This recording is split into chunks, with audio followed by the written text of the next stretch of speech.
अस्सलाम वालेकुम साथियों, उम्मीद है कि आप सब सही होंगे। बहुत ही इंटरेस्टिंग सिचुएशन पाकिस्तान में डेवलप हो रही है। बस चंद दिन कबल जनरल इलेक्शंस 2024 8 फरवरी को एक अनसर्टनिटी पाई जाती है हर तबके में, सोसाइटी में। आप बाहर निकलें, आप अपनी स्क्रीन्स ऑन करें, आप सोशल मीडिया पे जाएं, आप खबरें पढ़ें, एक जनरल फीलिंग भी अगर आप लोगों से, आम आदमी से बात करें बाहर, तो उसमें एक अनसर्टनिटी भी है, बट साथ साथ थोड़ी उम्मीद भी है। क्योंकि पिछले जो 2 साल गुजरे हैं इस मुल्क के अंदर, वो इतने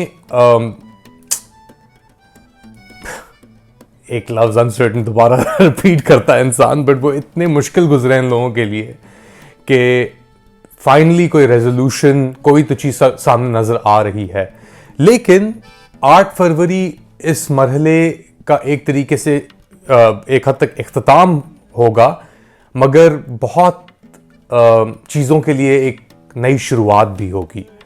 क्योंकि 8 फरवरी के बाद जो डिपेंडिंग ऑन क्या रिजल्ट आता है, और जो लग रहा है वो रिजल्ट वही आएगा जो पावर्स दैट आर जो बैठी हुई हैं रावलपिंडी में, वो डिसाइड करेंगी, मगर कॉन्सिक्वेंसेस उसके अवाम डिसाइड करेगी। इसका ये मतलब नहीं कि आप जाके वोट ना डालें 8 फरवरी को। 8 फरवरी को जितनी ज़्यादा टर्न आउट होगी, उतना ही कॉम्प्लिकेटेड बन जाएगा सिनारियो जो आपके प्लानर्स और इंजीनियर्स हैं उनके लिए। इसके अंदर दो पहलू नज़र आ रहे हैं इस प्लानिंग और इंजीनियरिंग के अंदर। एक तरफ है आपकी अस्करी क़यादत, जो बड़ी ही यानी कंकॉक्टेड एक ककून के अंदर पाई जाती है, और दूसरी तरफ है आपकी सिविलियन अबेटर्स उस प्रोसेस के, जो वोटर सप्रेशन भी कर रहे हैं, मिस इंफॉर्मेशन भी हो रही है। मैं आपको एक एग्जांपल देता हूं। कुछ दिन पहले मेरी अम्मी ने मैसेज किया 8300 अपने शनाख्ती कार्ड के लिए पोलिंग स्टेशन मालूम करने के लिए। तो उनका पोलिंग स्टेशन एक जगह पे आया सब डिटेल्स के साथ। 2 दिन पहले उन्होंने दोबारा 8300 पे अपना शनाख्ती कार्ड नंबर मैसेज किया, तो उनका कहीं और पोलिंग स्टेशन आया। तो ये चीजें हो रही हैं यहाँ पे इस वक्त इलेक्शंस के लिए। ये एक पहलू है। दूसरी तरफ लोग कैंपेनिंग के लिए निकले हैं बाहर, आजाद उम्मीदवार, आप जानते हैं वो कौन होंगे, और उनको गिरफ्तार किया जा रहा है अपने हलकों से। तो बहुत ही यानी एक all bets are off. Kitchen sink जो है उन्होंने वो फेंका हुआ है इस चीज के ऊपर पूरा, इस उम्मीद से कि यार कुछ स्टिक हो जाए कहीं ना कहीं, केसेस पे केसेस। तो ये माइंडसेट जो आपको दिखाता है, और ये एनालॉजी अपना, क्योंकि हम सब स्टूडेंट्स ऑफ हिस्ट्री हैं, तो जो एनालॉजी आपके सामने आती है वो आती है द सीज ऑफ बर्लिन, और जो रशियन सीज थी बर्लिन के ऊपर, यानी दूसरी जंग अजीम के इख्तिताम पे, सेकेंड वर्ल्ड वॉर के एंड पे, उसके अंदर जो जर्मन्स थे, इंक्लूडिंग के लीडर हिटलर, वो एक बंकर के अंदर मौजूद थे और बाहर बमबारी हो रही थी।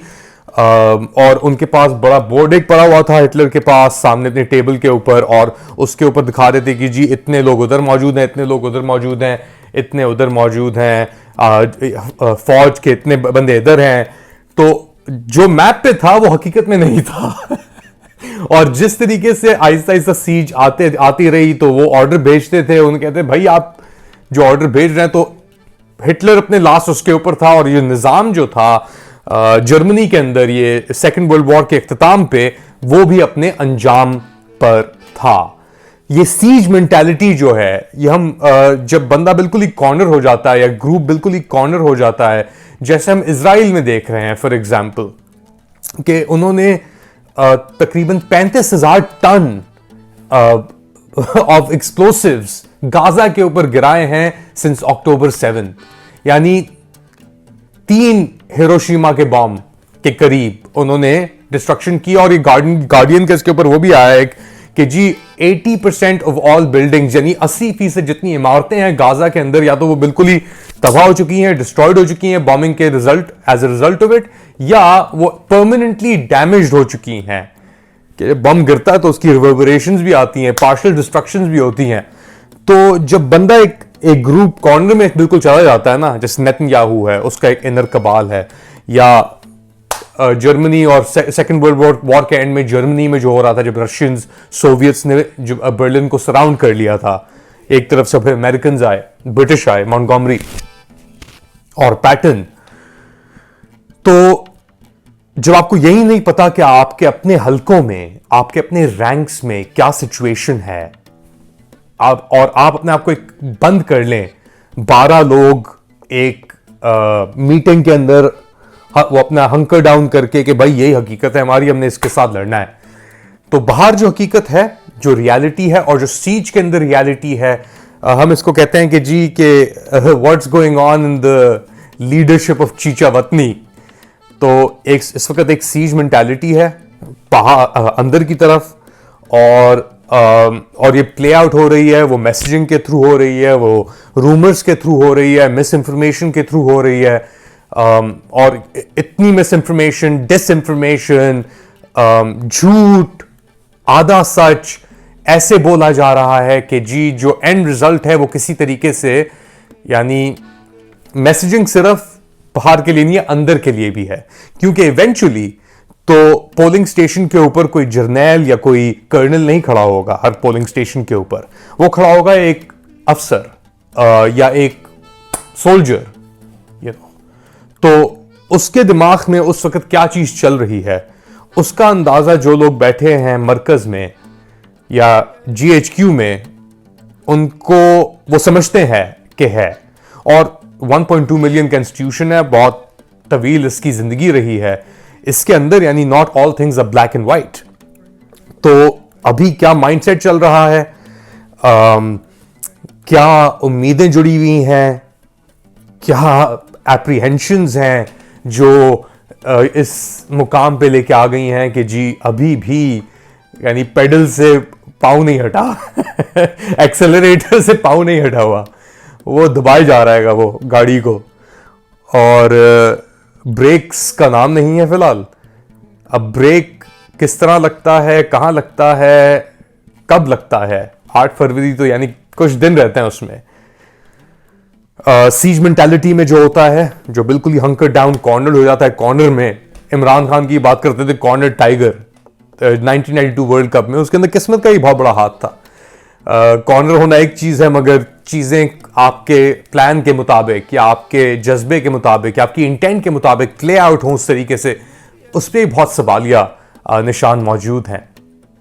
और मेरे ख्याल से ये एक इंटरेस्टिंग मोमेंट भी है, क्योंकि पाकिस्तान में जो हो रहा है सो हो रहा है, मगर जो पूरे खित्ते में हो रहा है, यमन में, ईरान में, इजराइल गाजा में, अभी ये खबर आई कि जी क्योंकि रेड सी, बाबल मंदब, जो अफ्रीकन कोस्ट और अरेबियन पेनिनसुला के बीच का जो एरिया है, यमन एक तरफ पड़ता है, जिबूती दूसरी तरफ पड़ता है, वो रास्ता रेड सी का जो लेके जाता है सुएज कनाल की तरफ, इजिप्ट के अंदर एक तरफ और दूसरी तरफ एशकेलॉन और इजराइल जॉर्डन एक तरफ, वो रास्ता इतना अनसेफ हो चुका है अब, क्योंकि यमनी अटैक्स तो एक तरफ हुए, मगर उसके बाद जो अमरीकी, ब्रितानी और फ्रांस का रिस्पांस जो था with the support of Egypt, Saudi Arabia, UAE, वो अब इस सिचुएशन को फैला रहा है।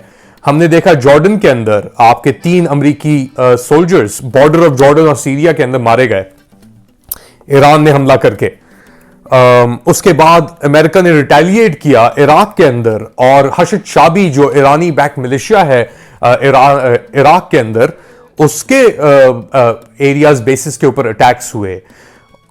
अब ये चीज कहां रुकेगी हमें नजर तो नहीं आ रही, ये जंग बढ़ रही है एक तरीके से, और एक तरफ है इसके इजराइल, टर्की, दूसरी तरफ है पाकिस्तान, अफगानिस्तान और चाइना।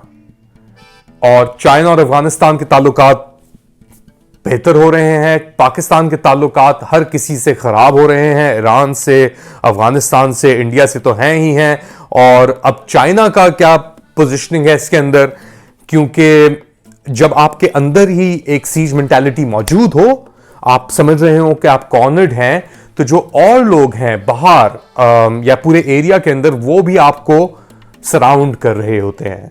और एक जंग की सिचुएशन में जहां अमेरिका फंसा हुआ है एक तरफ, इजराइल एक तरफ फंसा हुआ है, चाइना और रशिया को बहुत बड़ी अपॉर्चुनिटीज नजर आ रही हैं, और पाकिस्तान ने अपने आप को इतनी बुरी तरह अलाइन कर लिया है ये American mission, neo liberal mission Joe Biden साहब चला रहे हैं इसके साथ, कि वो भी कॉर्नर हो गए हैं। तो हर तरफ से एक इंटरनली कॉर्नर हुए हुए हैं, अपने अंदर के जो खत्ते हैं यानी रैंक्स के अंदर कॉर्नर हुए हुए हैं, रीजनली कॉर्नर हुए हुए हैं, पॉलिटिकली कॉर्नर हुए हुए हैं।